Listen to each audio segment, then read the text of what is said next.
Oke Sobat Pasukan Netizen, kali ini kita akan review aplikasi pinjaman online Bantu Saku. Tentunya di sini teman-teman bisa mengetahui mengenai bunga yang diterapkan oleh aplikasi pinjaman online yang satu ini dan bagaimana mengenai biaya layanannya, besar atau kecil, tenor yang tersedia, dan juga apakah aplikasi ini ketika kita gagal bayar akan didatangi desa lapangan atau tidak ya. Aplikasi Bantu Saku ini adalah PT Smartech Teknologi Indonesia ya PT-nya. Dan aplikasi ini sudah di-download sekitar 10 juta pengguna.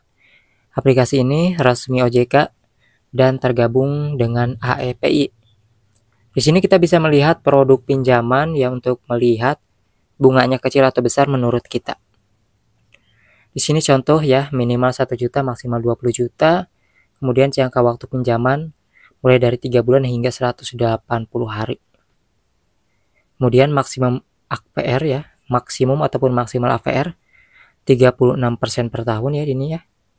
Tidak ada tambahan biaya apapun. Nah, di sini tidak ada tambahan biaya apapun. Masa sih coba deh kalian kalau pinjam uang di aplikasi ini, misalnya pinjam 1 juta apakah ada potongan? Jadi cuman masuk 900 atau 800 atau berapa? Kalau misalnya ada potongan berarti itu ada biaya tambahan ya teman-teman. Artinya kalau misalnya ada potongan, masuknya itu nggak utuh, berarti ini tidak benar. Ini ada contohnya nih. Jika Anda pilih pinjaman tunai 1 juta tenor 91 hari ataupun 3 bulan, maka perhitungannya teman-teman di sini ya, yang harus dibayar 1 juta dikali 0,3%, lalu dikali 91 hari sama dengan 273.000. Jadi di sini selama 3 bulan kita harus membayar tambahan 273.000 ya. Jadi total 1.273.000 seluruhnya beserta tagihan pokok beserta bunga. Kalian jangan sampai terkecoh di bagian bunga aja ataupun biaya layanan yang katanya nggak ada ya. Kadang-kadang dari tagihan pokok di awal bisa aja besar. Jadi itu yang harus kalian perhatikan. Jangan terkecoh di bagian bunga yang ada aja gitu ya. Untuk nomor CS ketika kalian mengalami masalah ada di sini ya, ataupun emailnya ya. Misalnya kalian ada hal yang tidak kalian mengerti ataupun kehilangan data bisa dihubungi di sini. Untuk yang telat bayar, aplikasi ini memang selalu ada yang namanya teror ya. Ketika kalian telat bayar gitu ya, pasti akan diteror telepon ataupun WhatsApp untuk mengingatkan bahwasanya ada tagihan pokok yang belum dibayarkan. Nah, untuk yang gagal bayar biasanya kan sudah berbulan-bulan ya. Itu ada yang didatangi, ada yang enggak.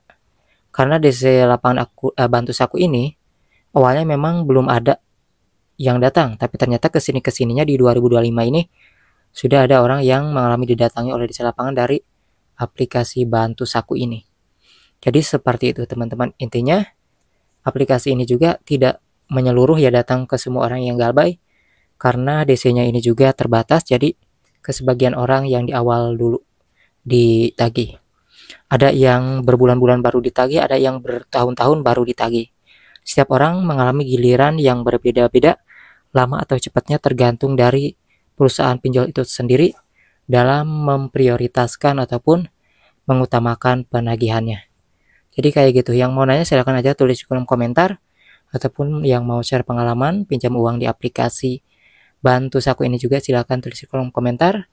Dan tentunya kita juga nanti akan update mengenai aplikasi-aplikasi pinjaman online lainnya, mengenai reviewnya, galbaynya, telat bayarnya, akan selalu ada yang terbaru. Apalagi teman-teman yang lain yang sudah berkomentar, kita juga akan bahas di kedepannya.